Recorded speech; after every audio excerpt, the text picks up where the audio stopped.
बड़ी खबर आपको बता दें, दिल्ली एमसीडी की 250 सीट निर्धारित की गई है। केंद्र सरकार ने इसके लिए अधिसूचना जारी कर दी है। एससी समुदाय के लिए 42 वार्ड रिजर्व किए गए। पहले दिल्ली एमसीडी में 272 सीटें थी, परिसीमन के बाद इसे कम किया गया है और 250 सीटों में तब्दील कर दिया गया है। अगर रिजर्व सीटों की बात की जाए तो ये 42 सीटें रिजर्व रहेंगी, यानी कि ये बड़ा बदलाव, बड़ा चेंज किया गया है। एमसीडी चुनाव से पहले ये बड़ा एक्शन है, जहां पर परिसीमन के बाद सीटों की संख्या घटा दी गई है। एमसीडी की अब कुल 250 सीटें निर्धारित की गई हैं। इससे पहले 272 सीटें थी, लेकिन इसका परिसीमन किया गया, डिलिमिटेशन किया गया और उसके बाद अब ये बड़ा एक्शन है केंद्र सरकार का, जिसके लिए नोटिफिकेशन जारी किया जा चुका है। हालांकि दिल्ली सरकार का इस पर क्या रिएक्शन होता है, ये अभी फिलहाल सवालों के घेरे में है, लेकिन ये बड़ा एक्शन है जहां पर दिल्ली एमसीडी की 250 सीटें निर्धारित की गई हैं। केंद्र सरकार ने इसके लिए नोटिफिकेशन जारी कर दिया है। एससी समुदाय के लिए कुल 42 वार्ड्स जो हैं वो रिजर्व कर दिए गए हैं और ये बदलाव जो है वो अब से लागू कर दिए जाएंगे। अगले चुनाव में इसका एक बड़ा इंपैक्ट भी देखने को मिलेगा।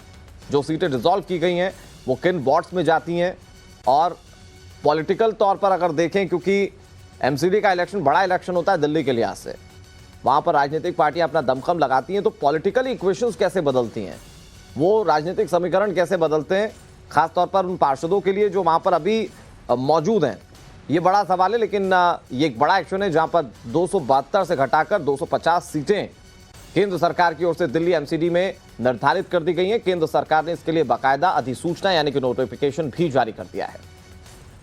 आमतौर पर दिल्ली में टकराव देखने को मिलता है केंद्र सरकार और राज्य सरकार के बीच में, और इस तरह के बड़े फैसले को लेकर क्या रिएक्शन सामने आते हैं, क्योंकि डिलिमिटेशंस की प्रक्रिया जो थी वो लगातार जारी थी और उसके बाद ये एक बड़ा एक्शन, बड़ा फैसला लिया गया केंद्र सरकार की ओर से, जिसमें ये अधिसूचना जारी कर दी गई है कि अब दिल्ली एमसीडी में 272 नहीं बल्कि 250 सीटें ही अस्तित्व में होंगी।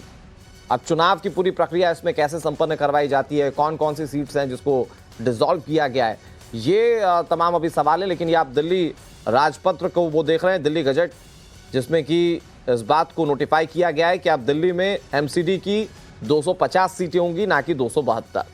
केंद्र सरकार के इस फैसले को कैसे देखा जाना चाहिए, पॉलिटिकल पार्टियां इसे कैसे देखती हैं, ये सवाल है। लेकिन फिलहाल ये एक बड़ा फैसला है केंद्र सरकार का। प्रेरित हमारे सहयोगी ज्यादा जानकारी के साथ जुड़ गए। प्रेरित, ये अधिसूचना जारी कर दी गई है, इसका क्या इंपैक्ट देखते हैं आप?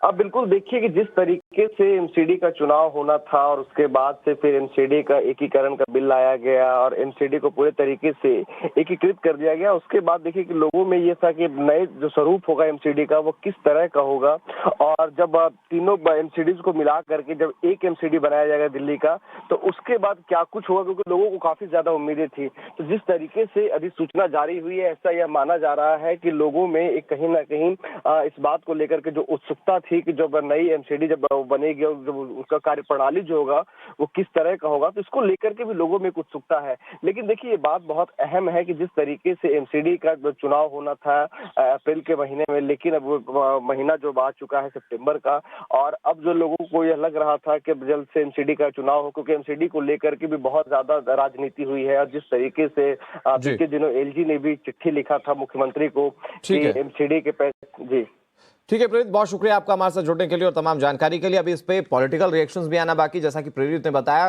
कि इंतजार किया जा रहा था डिलिमिटेशंस के बाद, जब सारी एमसीडीज को डिसॉल्व किया गया, एकीकृत किया गया, तो उसके बाद अब पॉलिटिकल रिएक्शन इस फैसले के बाद किस तरह के सामने आते हैं ये देखना होगा। फिलहाल